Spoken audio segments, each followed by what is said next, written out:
Au sommaire de cette édition, la desserte en électricité connaîtra une amélioration dans les jours qui suivent à Conakry. La réhabilitation des centrales électriques de Tombo avance à grands pas. La question a dominé les entretiens entre le chef de l'État et le PDG du groupe MRS Holding. Amener les autorités à intégrer la propriété intellectuelle dans leur programme de développement, la question a fait l'objet d'un grand débat à Conakry. C'est une initiative de l'OAPI, l'Organisation africaine de la propriété intellectuelle. Un voleur de câbles électriques vient de tomber dans le filet des services de sécurité. Mohamed Silla, c'est son nom, semble être un habitué des faits. Mesdames et messieurs, bonsoir. Merci de votre attention et bienvenue dans cette édition qui s'ouvre sur une série de décrets du président de la République, le premier portant dissolution des conseils des communes urbaines de Kankan, Kouroussa, Kerewani, Beila, Massanta, Dalaba, Mali, Bofa, Fria, Koya, Matoto et des communes rurales de Tokno, Sigirini, Marela, Bignamon, Balizia, Kakoni, Sangaredi, Siroro, Tanene. Le président de la République, vu la Constitution, vu le Code des collectivités locales dans la disposition des articles 100, 101 et 102, vu le décret D 2010 PRG SGG du 24 décembre 2010 portant nomination du Premier ministre chef du gouvernement, vu le décret D 2010 009 PRG SGG du 27 décembre 2010, D 2010 016 PRG SGG du 30 décembre 2010 et D 2011 002 PRG SGG du 4 janvier 2011 portant nomination de ministre. Vu les rapports d'évaluation de gestion administrative et financière par les services centraux et déconcentrés du ministère de l'administration du territoire et de la décentralisation, le président de la République décrète, article 1er, les conseils des communes urbaines et rurales de Kankan, Kouroussa, Kerewani, Beila, Massanta, Dalaba, Mali, Bofa, Fria, Koya, Matoto, Tokouno, Sigirini, Marela, Bignamon, Balizia, Kakoni, Sangaredi, Siroro, Tanene sont dissous pour mauvaise gestion administrative et financière. Article 2. Le ministre de l'administration du territoire et de la décentralisation est chargé de mettre en place des délégations spéciales conformément aux dispositions du Code des collectivités locales. Article 3.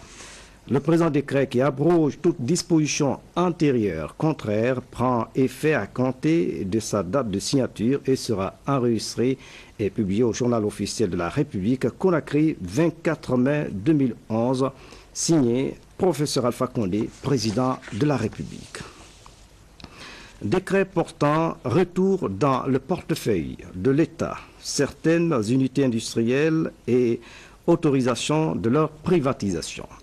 Le président de la République décrète, article 1er, après évaluation de leur situation respective, au regard de leurs obligations d'assurer la reprise et la continuité de l'activité industrielle ainsi que le paiement du prix de cession des actifs de l'État, les entreprises industrielles visées ci-dessous font retour dans le portefeuille de l'État. Ce sont la conserverie de Mamou, l'usine d'outillage agricole de Mamou, l'usine de thé de Massanta, l'usine de quinine de Sérédou, Massanta, l'usine de panneaux de Sérédou, Massanta, l'usine de sciage de bois de Sérédou, Massanta, l'usine de sciage et de fabrication de contreplaqué de Zérékouré, l'usine de jus de fruits de Kankan, la briqueterie de Kankan, l'usine d'engrenage de coton de Kankan, l'huilerie Saint-Séry de Dabola, l'usine Anta, branche allumette de Conakry. Article 2.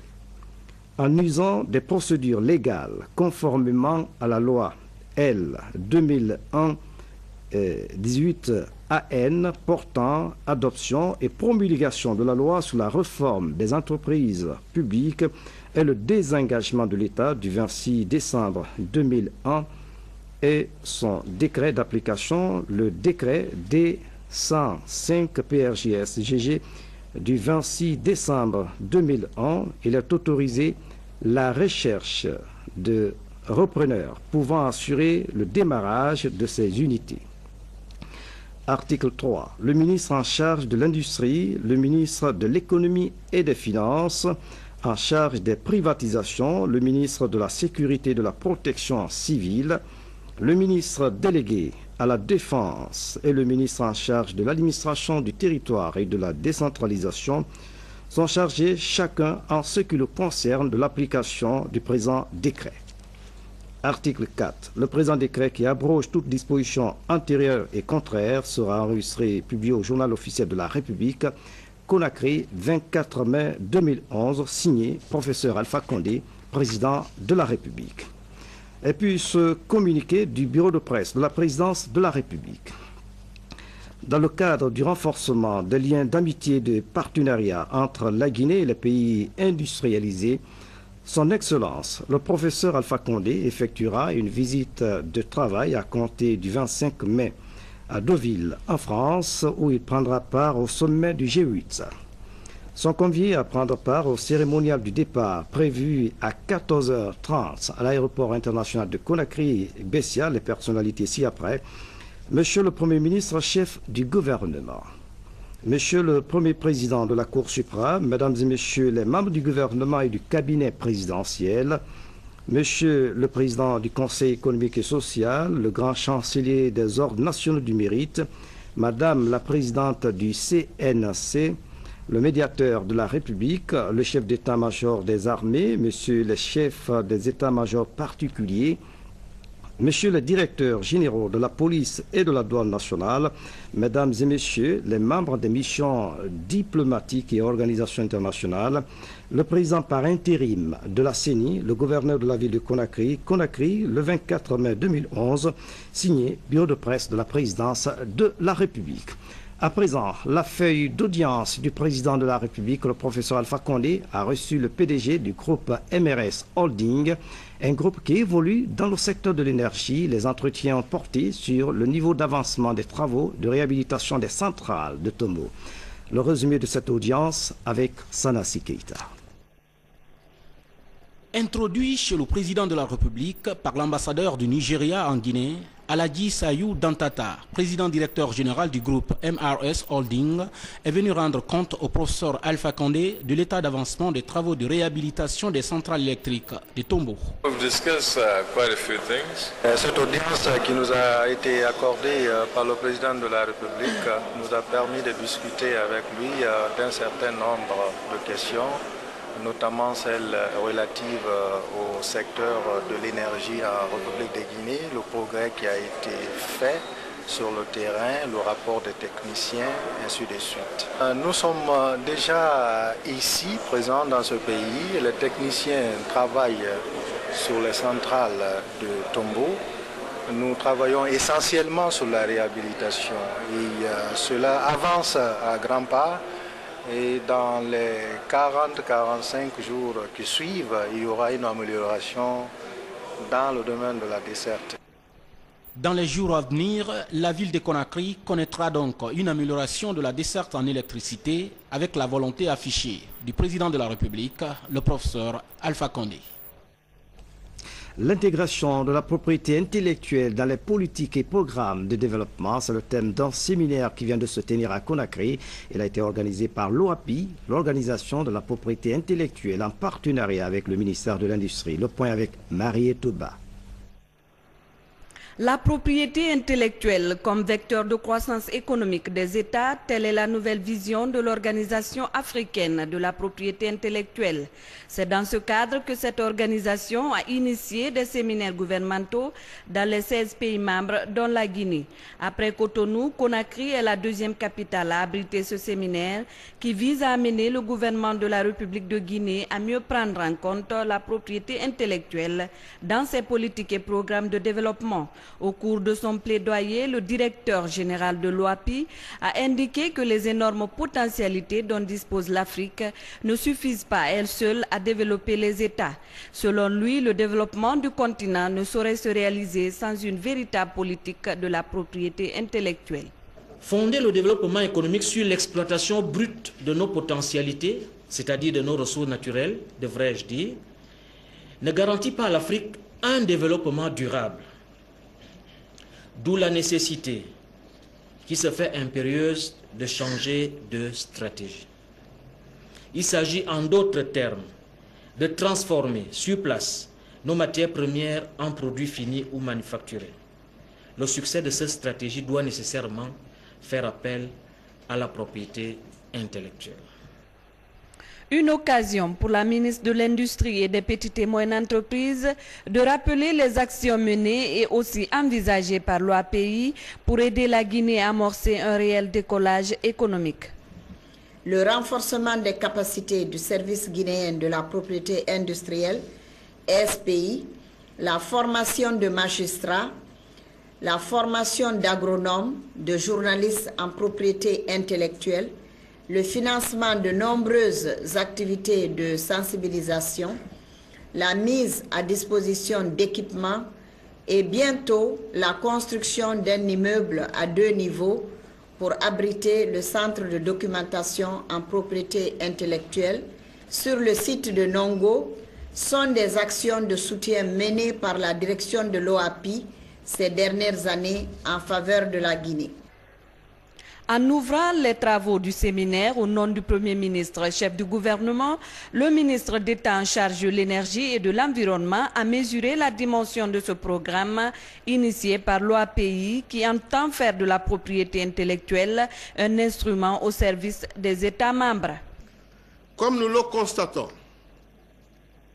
les économies de nos pays restent encore tributaires du monde extérieur, où dominent les orientations stratégiques basées sur les savoirs, l'innovation et la valorisation de la créativité intellectuelle.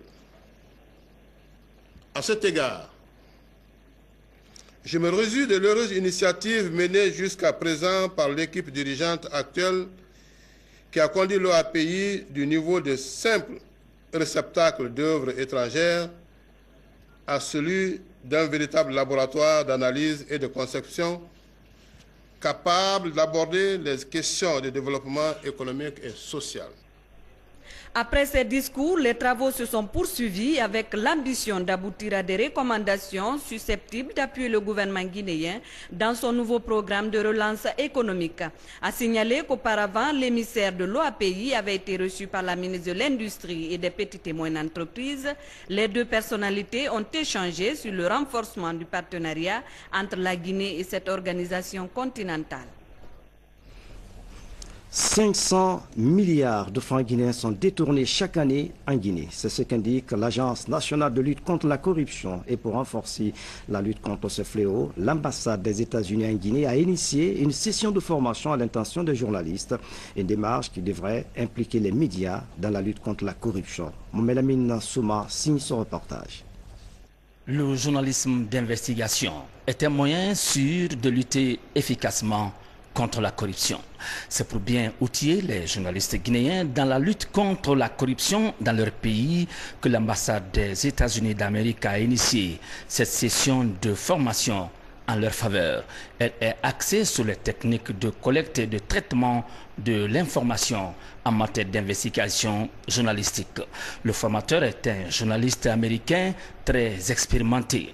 Ronald Weimer a été 15 années durant rédacteur et producteur d'articles de presse en Europe et aux États-Unis d'Amérique. Depuis 2003, il dispense des formations dans plusieurs pays africains, notamment en Gambie, au Sénégal, au Mali et en Guinée. Très décriée par les bailleurs de fonds, la corruption est considérée comme un frein au développement. Selon les enquêtes menées en Guinée en 2005, 500 milliards de francs guinéens échappent au développement tous les ans. La corruption, c'est le fait d'utiliser sa position ou d'abuser de la confiance d'autrui à des fins personnelles. Elle s'installe généralement à cause d'un manque d'intégrité et d'honnêteté. trafic d'influence, détournement d'argent public, népotisme, contournement des lois et règlements pour des gains personnels, surfacturation, recyclage de mandat, falsification de documents sont autant d'exemples de corruption identifiés dans notre pays. C'est pour endiguer ce phénomène en Guinée que l'ambassade des États-Unis d'Amérique a convié les médias à cette formation. He has chosen as the theme for this seminar. Vous avez choisi comme thématique la couverture médiatique de la corruption. La Guinée a passé un cap très important dans la construction d'un État démocratique. Et dans une démocratie, les citoyens peuvent tenir responsables les gouvernants. Convaincu du rôle primordial de la presse dans la lutte contre la pauvreté et l'enracinement de la bonne gouvernance, la présidente du Conseil national de la communication, CNC, a demandé aux journalistes de bien mettre cette formation à profit. Axé sur le partage d'expériences, le formateur donne souvent des exemples pratiques vécus ailleurs. Bademaya Tali, c'est le nom d'une ONG qui vient de lancer ses activités dans notre pays. Elle entend promouvoir l'entente et la cohésion sociale entre les différentes ethnies du pays. La cérémonie de lancement a été présidée par la première dame de la République, Madame Yene Kondé. Suivez ce reportage de Adama Mangasouba. Bademaya Tali est un concept qui a été créé par la structure African Branch Touch spécialisée en événementiel et en marketing social. Cela en collaboration avec le bureau de la CEDEAO en Guinée et l'agence Indigo Publicity. Objectif général, faire la promotion de la paix, un acte citoyen qui incombe à chaque Guinéen. Bademaya Tali entend atteindre son but en associant les composantes ethniques, les confessions religieuses et les communautés résidentes à la culture de la paix et de la solidarité. Pour cela, il compte impliquer les entreprises et organisations diverses à la promotion de la réconciliation nationale, gage de stabilité et de tout développement durable. Bademaya Tali, c'est l'ensemble de notre sagesse, de notre génie culturel au service de la paix, de l'unité, exprimé par nos proverbes dans nos différentes langues. C'est donc à la quête des différents proverbes qui, dans chacune de nos langues, expriment les lumières de la paix, de l'entente et de la cordialité que nous nous emploierons pendant un peu plus d'un semestre pour ensemble essayer de consolider cette unité. Cette cérémonie est donc un départ. C'est pourquoi nous voulons que toutes vos mains et vos esprits se joignent aux nôtres pour porter la flamme de la paix et de l'unité nationale, indispensable à la prospérité dans la construction d'une Guinée nouvelle. Quant à la représentante de la CEDEAO en Guinée, elle implique son bureau dans ce projet par le constat que la réconciliation nationale est une nécessité pour la consolidation de la paix. Pour la CEDEAO, dont l'objectif est d'œuvrer au maintien de la paix et de la stabilité dans les États membres, comme le stipule son protocole sur la démocratie et la bonne gouvernance, il est fondamental pour notre bureau d'appuyer toute initiative tendant vers la réconciliation nationale et la paix. Le projet Bademaya Tali, auquel les concepteurs ont donné pour sens les proverbes de la fraternité, au niveau de la CEDEAO, nous l'avons interprété comme étant la sagesse des enfants de la même souche. C'est pourquoi nous saluons votre engagement pour la réconciliation des communautés, sans laquelle on ne peut parler de développement durable. Nous encourageons également la politique du gouvernement tendant à la mise en place d'une commission de réconciliation nationale dont nous espérons que les bases jetées par Bademaya Tali permettront d'atteindre les objectifs visés. Nous fondons notre espoir sur les représentants des 4 coordinations régionales, ainsi que sur les confessions religieuses, afin qu'ils s'approprient ce projet pour véhiculer les messages de tolérance, de paix et d'acceptation mutuelle au sein des communautés. L'intervention de la première dame de la République qui présidait cette cérémonie de Bademaya Tali était axée sur la cohésion sociale en République de Guinée. C'est pour moi un grand honneur de m'associer à cet événement pour y partager notre souci commun, à savoir l'unité et la cohésion sociale dans notre chère patrie. Ces vœux sont partagés par mon époux et l'ensemble des Guinéens dont il est le président. L'histoire récente de notre pays nous impose de vivre dans la paix pour asseoir les bases d'un véritable développement. C'est pourquoi ma fondation a sans hésiter donné son option à ce projet si bien dénommé Badé Mayatali, afin que, à son terme, les Guinéens puissent s'enrichir des sagesses provenant du Saint-Coran, de la Bible, de nos ancêtres, de nos ethnies et des différentes communautés résidentes en Guinée. Mesdames et messieurs, nos traditions sont source de stabilité, de paix, de cohésion et de prospérité si nous savons nous en servir. La Guinée a prouvé aux yeux du monde entier qu'elle était capable de se transcender et je suis certaine que notre grande famille, dans la recherche d'un avenir radieux, saura se concilier pour une véritable consolidation de la paix. Donc, chers frères et sœurs, donnons-nous la main, pardonnons-nous et aimons-nous pour une Guinée unie, solidaire et prospère. Je vous remercie. Voilà qui est bien dit. Badé Mayatali se veut donc être une véritable communication citoyenne au service de la fraternité et la réconciliation nationale qui contribuera à impulser une dynamique nouvelle pour la paix et la fraternité en Guinée. Ce concept s'articulera donc autour de 3 activités qui sont les capsules audiovisuelles, les sketchs et émissions télévisées. L'immigration clandestine, un phénomène qui touche la couche juvénile. Une ONG nationale en fait son cheval de bataille. À travers des conférences débats, elle tente de sensibiliser les jeunes sur les conséquences de ce phénomène. Ngadi Keita, reportage. Lutter contre l'immigration clandestine, voilà l'objectif principal de cette rencontre. Organisée par l'ONG nationale de lutte contre l'immigration clandestine et l'extrême pauvreté, cette rencontre vise à informer les jeunes des dangers des voyages clandestins, facteurs de pauvreté pour leur pays d'origine.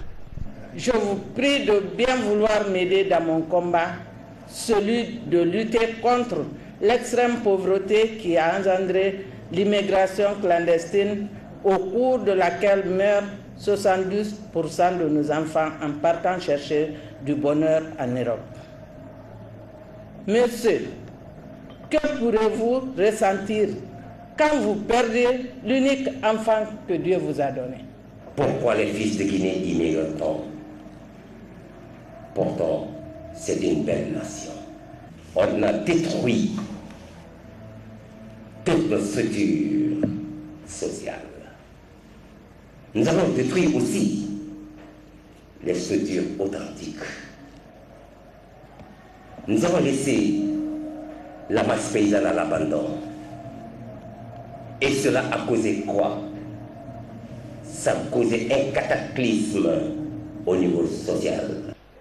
Pour mener à bien ces activités, l'ONG nationale de lutte contre l'immigration clandestine et l'extrême pauvreté a mis en place un conseil d'administration. Une occasion pour les premiers responsables de présenter cet organisme aux invités. Une manière d'impliquer les membres de l'ONG et les autres acteurs de la vie sociale dans la lutte contre la pauvreté et l'immigration clandestine. Cette approche a été appréciée par le ministre conseiller à la présidence chargé des affaires administratives. Lutter contre l'immigration, c'est lutter contre la pauvreté. Et puisque personne ne viendra faire le travail à notre place, c'est nous-mêmes, nous Guinéens, qui changerons la physionomie de notre pays. Il faut qu'on se mette à la tâche.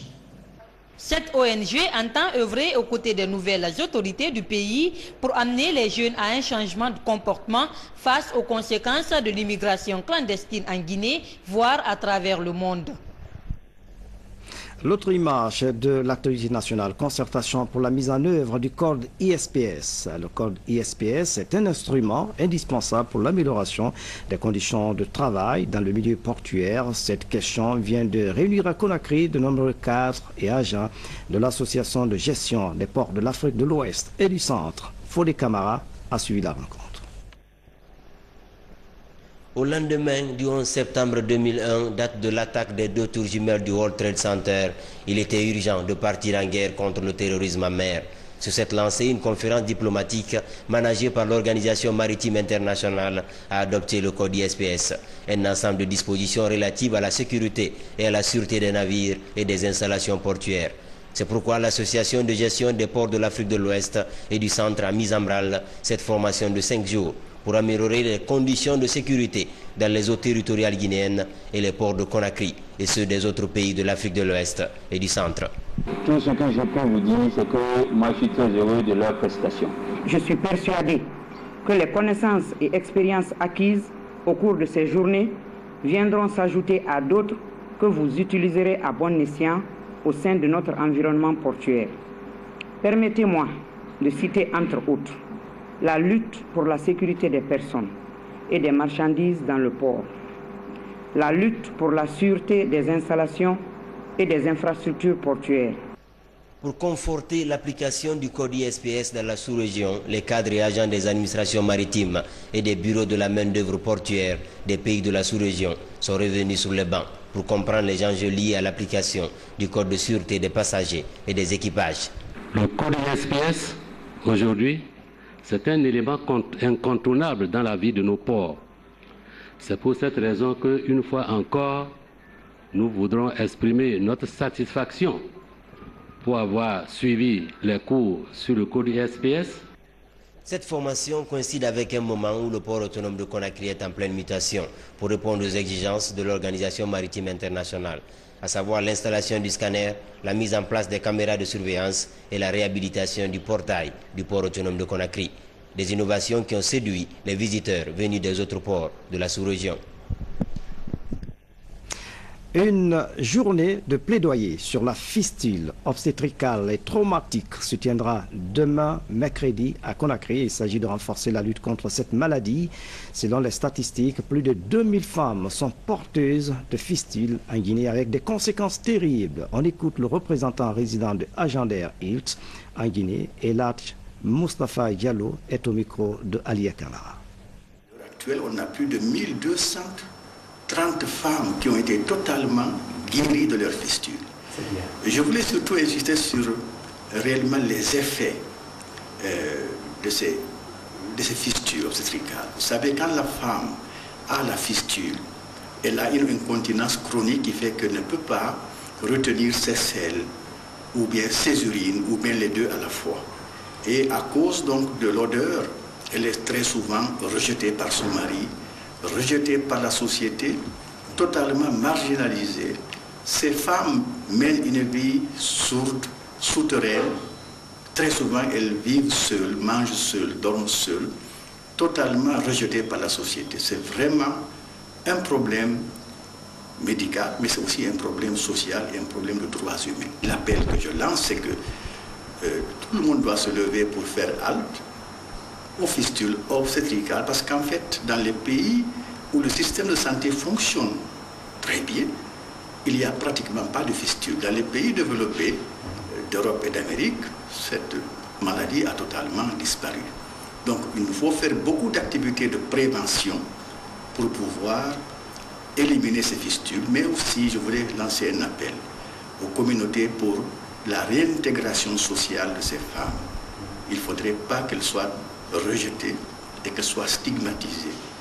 D'ailleurs, nous avons des approches d'immersion sociale qu'on a eu à expérimenter à Kissidouk et qui fonctionnent très bien, où les femmes, après leur cure fistule, sont reçues par des familles d'accueil pendant 2 à 3 semaines, où elles font le réapprentissage de la vie en société après plusieurs années d'exclusion sociale.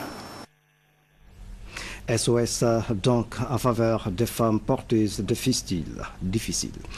Comment faire face aux problèmes d'embouteillage et de moyens de déplacement aux heures de pointe à Conakry? La question préoccupe le chef de l'État. Le professeur Alpha Condé a donné des instructions pour le transfert de certains départements ministériels vers la banlieue. C'est le cas du ministère de la Sécurité qui a déjà trouvé un nouveau siège. Alia Kamara signe ce reportage. Le transfert devrait être effectif dès ce mercredi 25 mai. Il s'agit de la première phase de la délocalisation de certains départements ministériels vers la banlieue. C'est le président de la République en personne, le professeur Alpha Condé, qui a mandaté la Direction générale du patrimoine bâti public à diligenter cette décentralisation. L'objectif est d'assurer la fluidité de la circulation routière et de réduire les difficultés des transports urbains aux heures de pointe.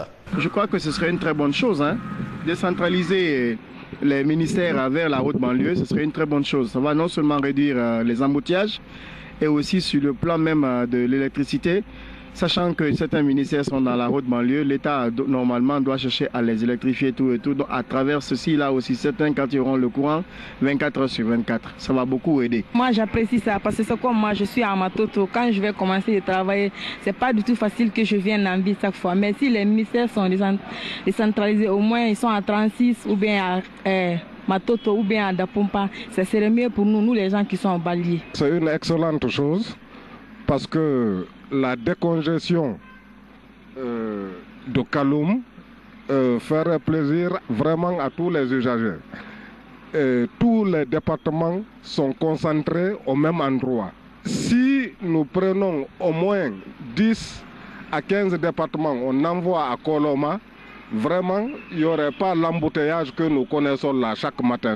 Le ministère d'État à la Sécurité et son ministère délégué vont ainsi quitter Kaloum pour Koléa dans la commune de Matam. Ces nouveaux locaux ne seront peut-être pas suffisants pour le personnel des deux départements, mais c'est un départ pour la déconcentration de l'administration publique à Kaloum.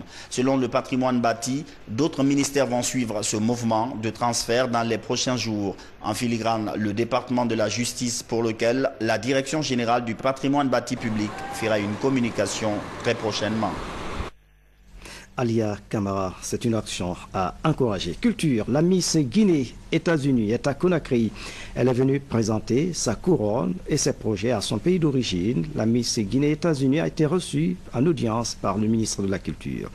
Le résumé de cette audience avec Maïmouna Belayalo. Bernadette Silla, c'est son nom. Âgée de 19 ans, elle est la nouvelle Miss Guinée des États-Unis d'Amérique 2010. Elle a été élue à New York à l'issue d'une compétition parmi 10 candidates venues des 52 États américains suivant des critères bien définis, l'élégance, la beauté et surtout l'intelligence. Elle retourne au pays avec dans sa gibecière un lot de récompenses composé de livres pour une école de Kindia, sa ville natale, et un important projet pour l'éducation. L'ambassadrice de la beauté prévoit aussi d'œuvrer pour la promotion féminine. Je suis vraiment contente d'être en Guinée. Mon but, c'est de réformer l'éducation et montrer au peuple guinéen l'importance de l'éducation et aussi montrer aux Guinéens que nous sommes unis et que nous sommes un et on doit tous travailler ensemble pour que les enfants puissent bien s'éduquer et demain être nos leaders. Je suis venue avec des outils scolaires que je vais distribuer dans une école à Kindia et aussi je compte visiter des écoles pour pouvoir parler aux jeunes filles surtout sur l'importance de l'éducation et aussi sur l'abus des femmes et puis comment être une femme et comment aussi se mêler, se maintenir comme une femme. Ces projets ne se limitent pas là seulement. Elle envisage également d'œuvrer pour la paix et la promotion de la culture guinéenne. Pour concrétiser tous ces projets, elle a tenu à rencontrer le ministre de la Culture. Une occasion pour le ministre Ahmed Tidiane Cissé de féliciter la Miss Guinée USA pour son implication dans la promotion de la culture guinéenne. Enfin, Bernadette Silla a livré le message de la fondation Miss Guinée USA Organization qui tient à faire du ministre de la Culture le parrain de la prochaine édition. Dans l'actualité encore, arrestation dans le quartier de Dabondi d'un voleur de câbles électriques basse tension. Mohamed Silla, c'est le nom du voleur qui semble être un habitué des faits. Il est actuellement dans la main des services de sécurité. Le point avec Elad Alassane Yogobari. Mohamed Silla a bien failli disparaître de la vie par la loi dite du collier, cette vendetta populaire qui consiste à placer un pneu usagé au cou d'un malfaiteur avant d'y mettre du feu. Une sanction ultime souvent employée par des victimes de vol qui en ont assez de revoir dans la circulation leurs voleurs déposés en bonne et due forme au niveau des structures de sécurité pour la justice. C'est ce à quoi vient d'échapper en tout cas Mohamed Silla, appréhendé dans le quartier d'Abondi où il venait de sectionner ses câbles électriques qui alimentaient des foyers, un menu larcin qui lui a valu une tête rasée en quinconce avant d'être jeté au violon de la gendarmerie départementale de Kaloum. C'est une autre personne qui est montée au poteau et moi je me suis contenté de ramasser les fils coupés. Pour EDG, qui peine à répondre aux attentes de ses clients en fourniture d'électricité, c'est une action néfaste de plus sur son réseau martyrisé par des vols du genre de plus en plus répétés. Quand nous cherchons à résoudre le problème d'un côté, les voleurs viennent détruire de l'autre côté. Donc nous faisons appel aux services de sécurité et vraiment aux citoyens pour nous aider dans ce sens. Parce que les voleurs sont dans le quartier. Et si les citoyens ont contribué, il y a un jeune militaire aussi qui vraiment s'est dévoué. Grâce à lui, vraiment, on a pu maîtriser le voleur. On le félicite, on le remercie et on prie tous les citoyens et les services de sécurité de nous aider à vraiment lutter contre ce vol, contre ce phénomène. Un soldat en permission au quartier d'Abondi 3 l'a appréhendé aux environs de 4 heures, comme je viens de le dire, avec ses fils à main. Aussitôt, il a alerté nos services détachés au niveau de l'EDG, la gendarmerie détachée auprès de l'électricité de Guinée, à la personne du capitaine Silla Ibrahima Sori, qui est parti le prendre et le déposer à notre niveau ici. Mohamed Silla, le voleur qui verse ici des larmes de crocodile, semble bien être pourtant un habitué des faits dans les quartiers de Conakry. La Guinée célèbre demain, 25 mai, la création de l'OUA, Organisation de l'Unité africaine. Voici la déclaration du ministre des Affaires étrangères, Edouard Nyakwilama, des propos recueillis par Moussa Komara. Chers compatriotes, la célébration de la journée historique commémorative du 48e anniversaire de la création de l'Organisation de l'Unité africaine, OUA, m'offre l'agréable devoir de faire la présente déclaration au nom de son Excellence le professeur Alpha Condé, président de la République, chef de l'État. Le 25 mai 1963, les dirigeants africains, pères fondateurs, se retrouvent à Addis Abeba pour créer une organisation commune ayant pour vocation la défense des intérêts supérieurs de l'Afrique dans tous les domaines, en particulier l'accélération des luttes de libération nationale, la promotion de l'unité continentale, l'émancipation des peuples africains et la lutte contre l'apartheid. Cet acquis précieux est l'aboutissement des efforts menés antérieurement dans le cadre du panafricanisme et de plusieurs tentatives visant à concrétiser les aspirations légitimes à la liberté, à l'égalité et au progrès.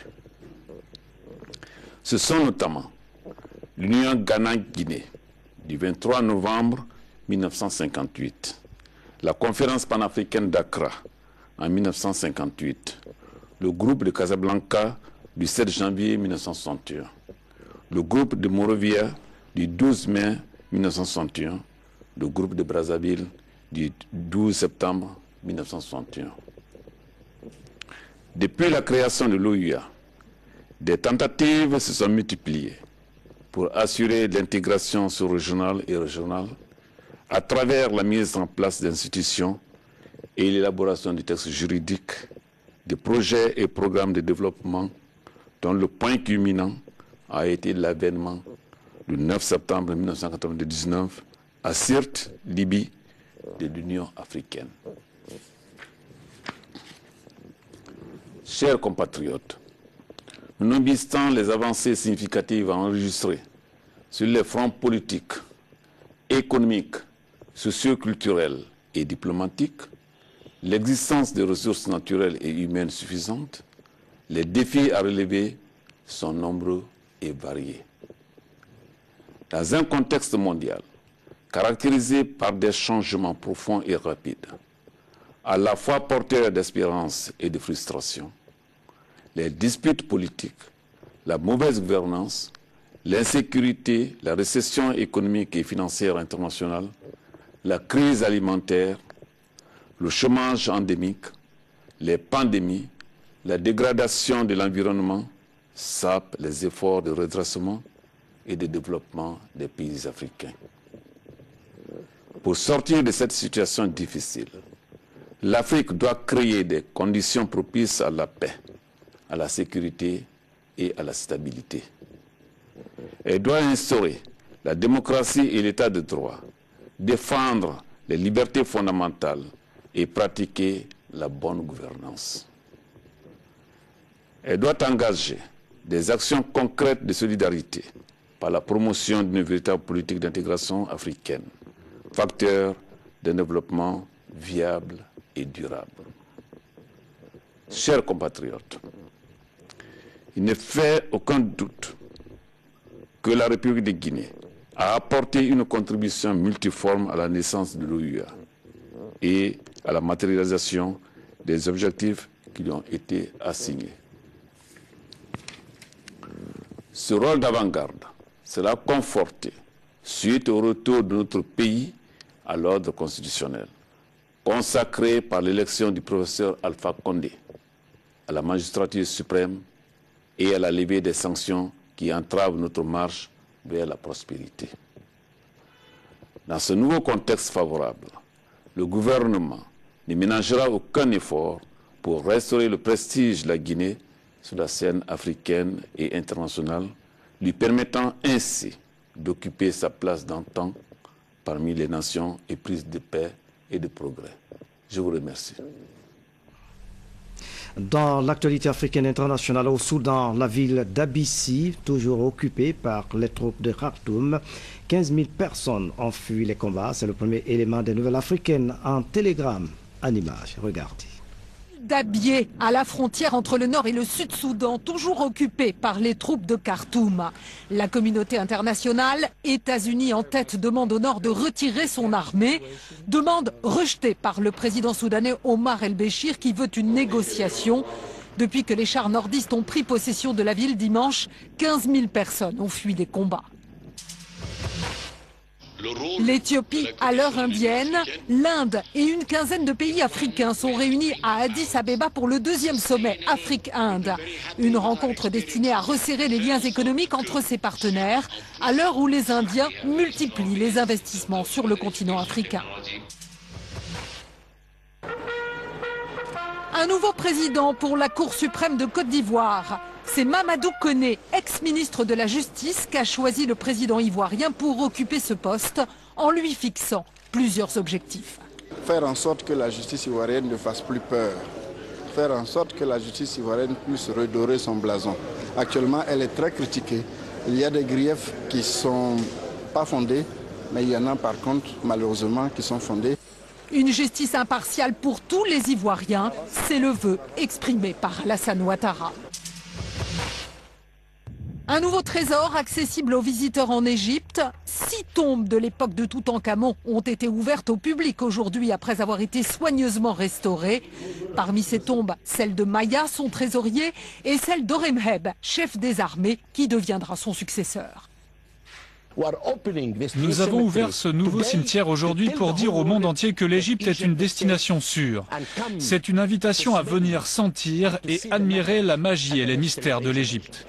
Un appel aux touristes qui, depuis quelques mois, ont déserté le pays des pyramides. Près de 500 vols auraient été annulés. L'Organisation européenne de la navigation indique que la semaine sera très difficile pour les voyageurs. Voici le résumé de l'actualité internationale en télégramme en images. Pour Europol, l'Organisation européenne de la sécurité aérienne, se veut rassurante. Une fermeture de grande ampleur, comme l'an passé, de l'espace aérien du vieux continent n'est pas envisagée. Le nuage de cendres craché depuis samedi par un volcan islandais a tout de même bloqué mardi matin des milliers de passagers en Écosse. Il devait toucher en fin de journée le sud de la Scandinavie, le Danemark, une partie du nord de l'Allemagne, avant d'affecter la France puis l'Espagne. La semaine s'annonce difficile, même si les autorités l'affirment, les cendres sont différentes et l'éruption nettement moins forte que le premier jour. Nouvel élément dans le dossier DSK. Selon plusieurs chaînes de télévision, l'ADN de l'ancien directeur du FMI a été retrouvé sur les vêtements de la femme de chambre de l'hôtel Sofitel de New York, qui l'accuse de crimes sexuels. Le site de la chaîne française France 2 précise que c'est du sperme de Dominique Strauss-Kahn qui a été prélevé sur le col de chemise de la jeune femme de 32 ans. Les résultats des prélèvements effectués sur l'ancien ministre français, sur la victime présumée et dans la suite de l'hôtel où se seraient déroulés les faits étaient attendus en début de semaine. Les services secrets pakistanais en ligne de mire, David Coleman Headley, qui a déjà plaidé coupable de terrorisme aux États-Unis dans le cadre des attentats de Bombay, a accusé lundi les services secrets pakistanais d'avoir soutenu l'opération. Interrogé comme témoin à un autre procès, il a déclaré que les services secrets avaient offert un appui financier, militaire et moral au Lashkar-e-Taïba, l'organisation islamiste soupçonnée d'avoir commandité les attentats qui avaient fait 166 morts en 2008. De quoi crisper un peu plus les relations entre Islamabad et Washington, les services secrets pakistanais étant également soupçonnés d'avoir protégé Oussama Ben Laden. Les acteurs de la toile réunis mardi à Paris pour la première édition d'un IG8. L'occasion pour le président français d'appeler les grands noms de l'Internet mondial à ne pas s'affranchir des règles de droit et de la morale. Nicolas Sarkozy, qui sera l'hôte du G8, a souligné que l'Internet dans les révolutions arabes avait été pour la liberté d'expression un vecteur d'une puissance inédite et qu'il ne devait pas devenir un instrument au service du mal. Voilà, mesdames et messieurs, c'est la fin de cette édition à tous. Merci de nous avoir suivis. Excellente soirée, où que vous soyez dans le monde. À demain.